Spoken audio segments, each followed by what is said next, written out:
사무엘하 24장 16절에서 25절 말씀을 봉독드립니다. 16절입니다. 천사가 예루살렘을 향하여 그의 손을 들어 멸하려 하더니 여호와께서 이 재앙 내리심을 뉘우치사 백성을 멸하는 천사에게 이르시되 족하다. 이제는 네 손을 거두라 하시니 여호와의 사자가 여부수 사람 아라우나의 타작 마당 곁에 있는지라. 다윗이 백성을 치는 천사를 보고 곧 여호와께 아뢰어 이르되 나는 범죄하였고 악을 행하였거니와 이 양 무리는 무엇을 행하였나이까? 청하건대 주의 손으로 나와 내 아버지의 집을 치소서 하니라. 이 날에 갓이 다윗에게 이르러 그에게 아뢰되 올라가서 여부수 사람 아라우나의 타작 마당에서 여호와를 위하여 제단을 쌓으소서 하매 다윗이 여호와께서 명령하신 바 갓의 말대로 올라가니라. 아라우나가 바라보다가 왕과 그의 부하들이 자기를 향하여 건너옴을 보고 나아가서 왕 앞에서 얼굴을 땅에 대고 절하며 이르되 어찌하여 내 주 왕께서 종에게 임하시나이까 하니 다윗이 이르되 네게서 타작 마당을 사서 여호와께 제단을 쌓아 백성에게 내리는 재앙을 그치게 하려 함이라 하는지라. 아라우나가 다윗에게 아뢰되 원하건대 내 주 왕은 좋게 여기시는 대로 취하여 드리소서. 번제에 대하여는 소가 있고 뗄나무에 대하여는 마당질하는 도구와 소의 멍에가 있나이다. 왕이여 아라우나가 이것을 다 왕께 드리나이다 하고 또 왕께 아뢰되 왕의 하나님 여호와께서 왕을 기쁘게 받으시기를 원하나이다. 왕이 아라우나에게 이르되 그렇지 아니하다. 내가 값을 주고 네게서 사리라. 값 없이는 내 하나님 여호와께 번제를 드리지 아니하리라 하고 다윗이 은 50세겔로 타작 마당과 소를 사고 그곳에서 여호와를 위하여 제단을 쌓고 번제와 화목제를 드렸더니 이에 여호와께서 그 땅을 위한 기도를 들으심에 이스라엘에게 내리는 재앙이 그쳤더라. 아멘.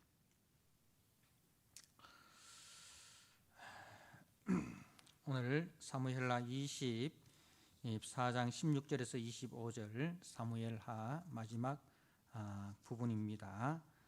성전터라는 제목으로 주신 말씀을 함께 나누고자 합니다. 다윗이 인구조사를 통해서 자신의 군대가 이제 유다 지파에서 50만, 이스라엘 다른 지파들에서 80만, 총 130만 명이나 된다는 것에 대해서 굉장히 기뻐합니다. 자신의 힘과 또 권세가 이 정도라는 사실에 상당히 만족을 한 것이죠. 그러나 하나님은 다윗의 교만함을 낮추셨습니다. 다한에서부터 브엘세바까지 이 백성의 죽은 자가 7만 명이나 되었습니다. 그제서야 다윗이 정신이 번쩍 들었습니다. 백성을 치는 천사를 보고 자신의 범죄를 고백하고 양무리를 긍휼히 여겨달라 그렇게 간구를 합니다. 오늘 17절 말씀에 다윗이 백성을 치는 천사를 보고 곧 여호와께 아뢰어 이르되 나는 범죄하였고 악을 행하였거니와 이 양무리는 무엇을 행하였나이까? 청하건대 주의 손으로 나와 내 아버지의 집을 치소서. 이렇게 이제 다윗이 정신이 번쩍 들어서 이제 자신이 이 목자가 되고 백성들이 양떼가 되고 그래서 목자인 자신에게 허물이 있으니 자신을 쳐달라, 그렇게 하나님 앞에 기도를 합니다. 물론 우리가 오늘 24장 1절에 보면 여호와께서 다시 이스라엘을 향하여 진노하사 그들을 치시려고 이렇게 되어 있습니다. 그러니까 이 24장의 말씀은 하나님의 그 진노의 심판이 이제 다윗에게뿐만 아니라 이스라엘 백성에게도 하나님의 진노의 심판이 이제 임하는 것에 대해서 말씀을 합니다. 그러니 이제 이 사건은 다윗에게만 해당되는 심판이 아니라 이스라엘 모든 백성에게도 해당되는 심판이다는 것을 말씀을 하는 거예요. 그러면은 다윗의 죄는 이제 우리가 앞에서 살펴보았습니다, 그죠? 하나님의 은혜를 저버리고 자신의 힘과 능력으로 된 것이냐, 자기의 공로를 주장하는, 그래서 하나님의 은혜를 저버리고 자신의 공로를 주장하는 그 교만함에 대한 징계입니다. 자, 그러면은 백성들의 죄는 무엇입니까? 백성들의 죄는 오늘 본문에는 구체적으로 나오고 있지 않지만은 우리가 추측해 볼 때에 이제 앞에서 그 압살롬의 반역, 그리고 그 압살롬의 반역이 진압된 이후에 또 세바의 반역이 있었지 않습니까? 그죠? 그랬을 때에 이 압살롬의 반역 때에 다윗을 버리고 압살롬을 택하였고, 세바의 반역 때도 다윗을 버리고 세바를 추종하였습니다. 무슨 이야기인가 하면 이제 다윗이 하나님 앞에서는 완전하지는 않지만 그래도 다윗에게는 무엇이 있습니까? 다윗 언약이 있습니다. 하나님께서 다윗과 언약을 맺으시고 다윗을 통해서 그 언약을 이루시겠다, 그렇게 하나님께서 약속하셨습니다. 그런데 다윗을 떠난다는 것은 뭐냐면은 다윗 언약을 떠나는 거예요. 다윗 언약을 떠나는 거예요. 다윗 언약이 궁극적으로 무엇입니까? 바로 다윗의 후손을 통해서 메시아를 보내주시겠다, 그 메시아를 통해서 구원의 은총을 베푸시겠다는 것입니다. 하나님께서 아브라함에게 하신 약속이 이 다윗을 통해서 이루어지게 된다. 하나님께서 아브라함에게 하신 그 메시아 언약이 다윗을 통해서, 다윗의 후손을 통해서 이루어진다는 것입니다. 그렇기 때문에 구원받기 위해서는 어디에 붙어 있어야 됩니까? 다윗 언약 안에 있어야 됩니다. 구원받기 위해서는 죽으나 사나 다윗 언약 안에 있어야 구원을 받게 되는 것이죠. 다윗 언약을 떠나면은 구원에서 떠나게 되는 것입니다. 그래서 이제 우리가 솔로몬이 죽고 난 이후에 그 북이스라엘이 이 여로보암을 중심으로 해서 솔로몬의 아들 르호보암에게 와서 이야기를 하지 않습니까? 그런데 이 르호보암이 그 여로보암을 대표로 한 북쪽 이스라엘의 요구를 거절합니다. 그러니까 이 북쪽 지파들이 하는 이야기가, 우리가 다윗에게서 이제 얻을 업이 없다 하면서 다윗의 집을 떠나자 하면서 이제 그 다윗의 집 유다로부터 떠나버린 거예요. 자, 그게 뭐냐면은 바로 다윗 언약을 떠난 것입니다. 그 다윗 언약을 떠난다는 것은 그 다윗에게 언약을 주시고 그 언약을 성취하시는 하나님을 떠나는 것입니다.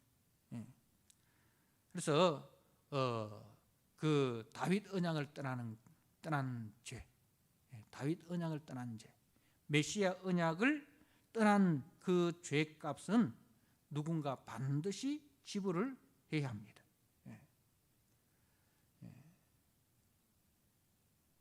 다시 말해서 오늘날로 이야기하면 우리가 성도가 신앙생활을 하다가 교회가 아무리 못나도 말입니다. 교회가 아무리 못나도 믿음을 떠나면 안 된다 이 말입니다. 교회 안에 이런 일 저런 일이 있으니까 아이고 하면서 믿음을 떠나고 그리스도를 떠나면 안 된다 이 말입니다. 무슨 일이 있어도 우리는 믿음을 떠나서는 안 된다. 그리스도를 떠나서는 안 된다. 다윗이 부족한 부분이 있고 허물이 있어도 그 다윗 언약을 떠나면 안 되는 거예요. 교회가 아무리 부족해도 우리가 교회에서 실망을 해도 믿음을 떠나고 그것 때문에 그리스도를 떠나면 안 된다 이 말입니다.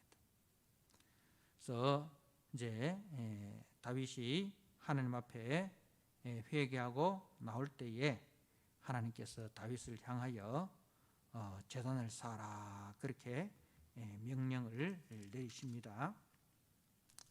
18절 말씀에 이날에 갓이 다윗에게 이르러 그에게 아뢰되 올라가서 여부수 사람 아라우나의 타작 마당에서 여호와를 위하여 제단을 쌓으소서.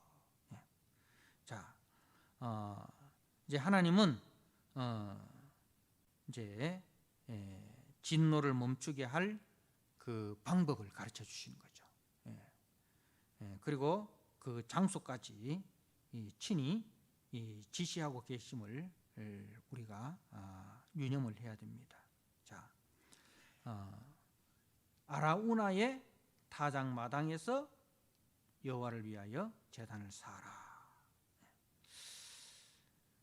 우리가 하나님께서 아브라함에게 이삭을 번제로 드릴 때에도 그 장소를 지정해 주셨습니다. 그 장소가 바로 모리아 산이지 않습니까? 자, 그리고 모세에게도 하나님께서 유월절 제사를 드릴 때에 아무 데서나 드리면 안 된다 했어요. 하나님께서 지정하신 그곳에서만 드려라 라고 했습니다. 신명기 16장 5절에서 6절에 보니까 유월절 제사를 네 하나님 여호와께서 네게 주신 각 성에서 드리지 말고 오직 네 하나님 여호와께서 그 이름을 두시려고 택하신 곳에서 드리라 그렇게 말씀을 합니다. 그러니까 이제 그 하나님이 택하신 한 장소가 있다 이 말입니다. 하나님이 택하신 그 한 장소, 유일한 그 장소에서만 이제 제단을 쌓으라는 것이죠. 자, 하나님이 지정해 주신 그곳, 그 택하신 곳에서 여호와를 위하여 제단을 쌓고 번제와 화목제를 드리라라고 합니다.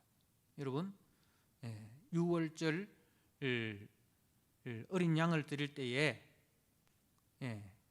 택하신 곳, 하나님께서 택하신 그 한 곳, 그 한 곳, 그리고 아브라함이 이삭을 번제로 드리려 할 때 택하신 그 모리아산, 그리고 다윗이 이 여호와 앞에 제단을 쌓을 때도 하나님께서 택하여 주신 아라우나의 타작 마당, 그 택하신 곳, 거기에 이제 그 굉장히 중요한 의미가 있습니다.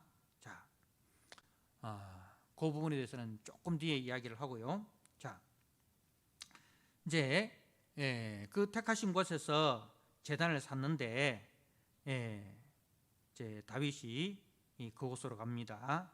자, 19절에 다윗이 여호와께서 명령하신 바 갓의 말대로 올라가니라.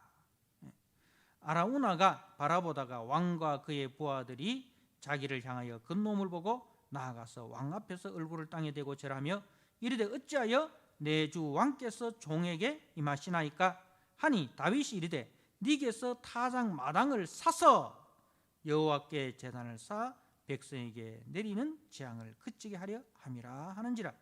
아라우나가 다윗에게 아뢰되 원하건대 내 주 왕은 좋게 여기시는 대로 취하소서. 번제에 대하여는 소가 있고 뗄나무에 대하여는 마당질을 하는 도구와 소의 멍에가 있나이다. 그러니까 이제 다윗이 그 아라우나의 타작 마당에서 여호와를 위하여 제단을 이제 쌓고자 한다. 그리고 번제를 드리고자 한다 하니까 이 아라우나가 하는 말이 내가 무상으로 다 드리겠습니다. 타작 마당도 빌려드리고 그리고 소도 드리고 그리고 모든 이제 땔감들도 다 내가 무상으로 제공하겠습니다. 그렇게 이야기합니다. 자, 그러니 이제 다윗이 하는 이야기가 24절에 왕이 아라우나에게 이르되 그렇지 아니하다. 내가 값을 주고 네게서 살이라. 값 없이는 내 하나님 여호와께 번제를 드리지 아니하리라. 그렇게 이야기를 합니다. 자, 아라우나는 모든 것을 무상으로 제공하고자 하지만 다윗은 값 없이는 안 된다. 값을 주고 사겠다 해서 오늘 24절 하반절에 다윗이 은 50세겔로 타작마당과 소를 사고라고 되어 있어요. 예, 은 50세겔을 주고 그 아라우나의 타작마당과 소를 샀습니다. 근데 이제 우리가 역대상 21장 25절에 보면은 이제 얼마로 나와 있느냐 하면 금 600세겔로 나옵니다. 금 600세겔로 나옵니다. 여기서는 은 50세겔인데 왜 똑같은 그 내용인데 왜 역대상에서는 이렇게 값이 천정부지로 뛰어버리느냐, 금 600세겔이 되었느냐, 이런 의문을 갖을 수 있겠죠.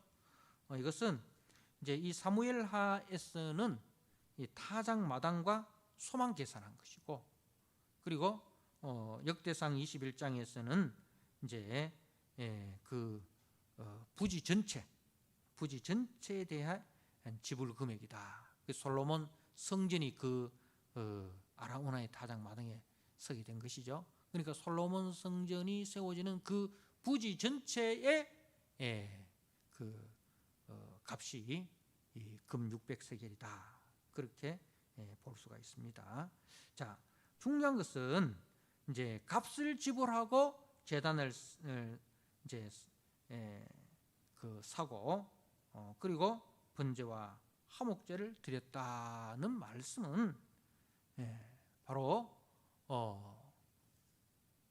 우리의 죄 용서가 그리고 우리의 구원이 절대로 공짜로 주어진 것이 아니다 이 말입니다. 하나님께서 우리의 죄를 용서하시고 우리에게 구원을 주시는데 값없이 우리에게 주셨어요. 우리는 값없이 받았어요.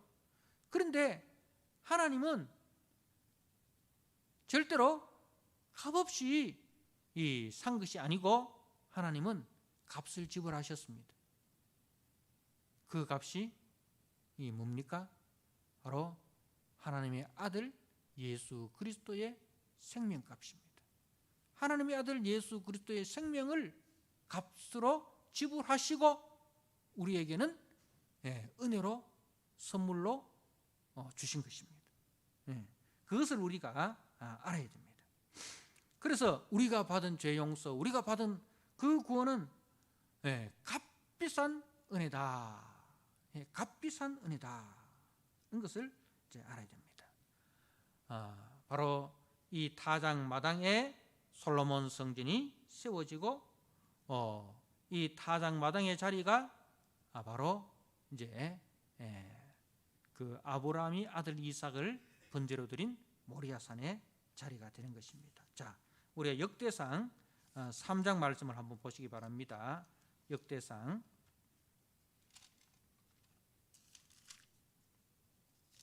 역대하 3장입니다. 역대하 3장 제가 한번 읽어드립니다. 솔로몬이 예루살렘 모리아 산에 여호와의 전 건축하기를 시작하니 그곳은 전에 여호와께서 그의 아버지 다윗에게 나타나신 곳이요 여부수 사람 오르난의 타작 마당에 다윗이 정한 곳이라. 그러니까 이 솔로몬 성전이 세워지는 장소가 어느 곳입니까? 창세기에 아브라함이 아들 이삭을 드린 모리아 산자리고, 그리고 사무엘 하에서 다윗이 여호와께 제단을 쌓은 아라우나의 타작 마당의 장소, 그리고 신명기 16장에서 말씀하시는 택하신 그 곳, 하나님께서 유월절 제사를 드리라 하셨는데 그 유월절 제사가 드려지는 그 곳이 바로 이 자리다 이 말입니다. 무슨 말입니까? 구약의 성전은 장차 참 성전으로 이 땅에 오실 임마누엘 그리스도의 예표가 구약의 성전입니다. 그래서 이제 예수님께서 이 땅에 오셔서 이 예루살렘 성전에서 이 성전을 헐라 내가 사흘 만에 다시 일으키겠다라고 했어요. 두 가지 의미가 있습니다.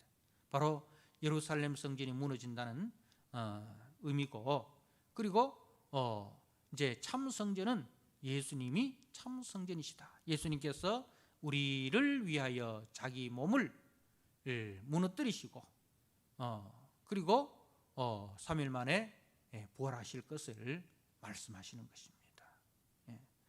그래서 이 성전은 이제 최초의 성전이 어디라 했습니까? 에덴 동산을 했잖아요, 그죠? 에덴 동산, 그죠? 그리고 아담과 하와는 최초의 제사장입니다.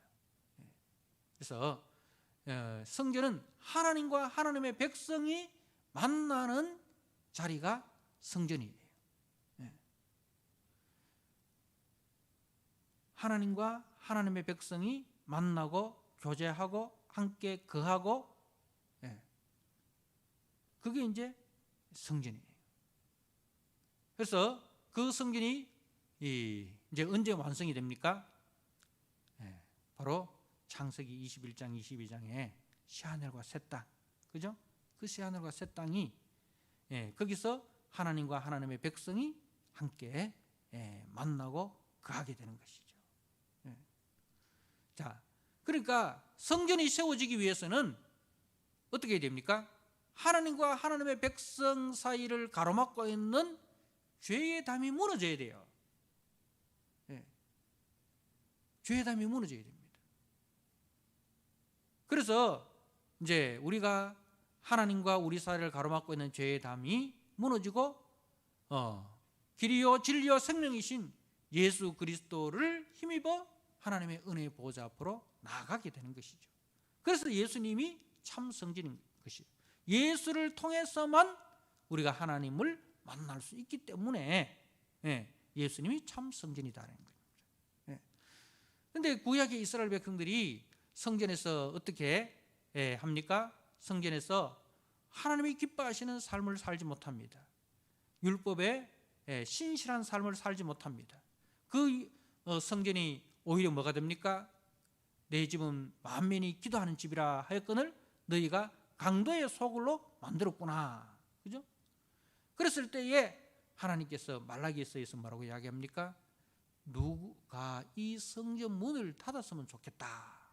누가 제발 이 성전 문을 닫았으면 좋겠다. 그렇게 이야기합니다. 그러니까 성전은 이제 하나님과 하나님의 백성이 만나는 자리인데, 하나님과 하나님의 백성이 만나기 위해서는 죄 문제가 해결되어야 된다는 거죠. 하나님은 거룩하시기 때문에 죄를 보면 소멸해 버립니다. 그래서 하나님께서 시내산에 강림하셨을 때에 이제 이스라엘 백성들이 그 시내산으로 올라오지 못하도록 한 거예요. 왜? 하나님은 거룩하시기 때문에 죄를 보면 소멸해 버리고 거룩한 속성을 가지고 있기 때문에 그렇다는 겁니다. 그래서 이제 이 성전 대신 예수 그리스도를 통해서 우리의 죄 문제가 해결되고, 이제 우리가 그리스도 안에서 죄인이 아니라 의인의 신분이 되어서 이제 하나님의 은혜의 보호자 앞으로 나아가게 되는 것입니다. 이 일을 위해서 이제 우리 이 주 예수 그리스도께서 번제로 드려지는 거예요. 번제는 온전한 희생, 헌신을 이야기합니다. 십자가의 대속 죽음이 예수님의 희생, 예수님의 헌신입니다. 그 일을 통해서 그 다음에 뭐가 주어집니까? 화목제. 그죠? 25절에 번제와 화목제를 드리라 이렇게 했잖아요. 예수님의 십자가 대속 죽음을 통해서 뭐가 이루어졌다고요? 하나님과 우리 사이에 화목해 되는 일이 일어났다. 죄 문제가 해결되어지고 이제 우리가 하나님과 화목한 관계가 되었다는 것을 말씀을 하고 있습니다. 그래서 이제 이 아라우나의 타작 마당에서 제단을 쌓고 번제와 화목제를 드린 것은 장차 참 성전으로 이 땅에 오셔서 자신의 몸을 번제와 화목제로 드리실 그리스도의 그 십자가 구속 사건의 예표고 그림자다는 겁니다. 자, 여러분, 우리가 이 사무엘하를 통해서 사무엘하에서 주인공이 누구예요? 다윗처럼 보이잖아요, 그죠? 다윗이 주인공인 것처럼 보이잖아요. 근데 다윗의 영웅담이 아닙니다. 다윗도 우리와 같은 한 죄인에 불과하구나는 것을 보여주는 거예요. 다윗이 골리앗을 물리치고 사울에게 쫓겨다니면서도 그 죄를 짓지 아니하고 그런 걸 보면서 야, 다윗 정말 대단한 인물이구나 이렇게 생각할 수 있는데, 그렇게 되면 다윗이 영웅이 되는 거예요. 그런데 다윗이 영웅이 아니다. 다윗도 우리와 똑같은 한 죄인에 불과하다. 다윗도 이스라엘의 참 목자가 아니다. 다윗을 통해서 모든 사람이 죄를 범하였음에 하나님의 영광에 이르지 못하는구나. 우리의 소망은 다윗과 같은 영웅도 아니고, 우리의 소망은 오직 다윗 언약을 통해서 이제 나타나실 메시아 그리스도에게 있구나. 다윗의 후손으로 오실 메시아 그리스도에게 우리의 소망이 있구나. 그래서 이제 우리 하나님 아버지께서 우리의 선한 목자이신 그리스도를 이미 예비하고 계신다는 것을 이제 이 말씀을 통해서 이제 확인해 주시는 거예요. 그래서 때가 되셔서 이제 하나님께서 그 그리스도를 이 땅에 보내시고 번제와 화목제로 드리게 하셔서 우리를 죄와 사망에서 구속하여 하나님의 자녀로 삼으시는구나. 메시아 대망으로 이 사무엘하가 끝이 나는 것입니다. 메시아 대망으로 사무엘하가 끝이 나는 것입니다.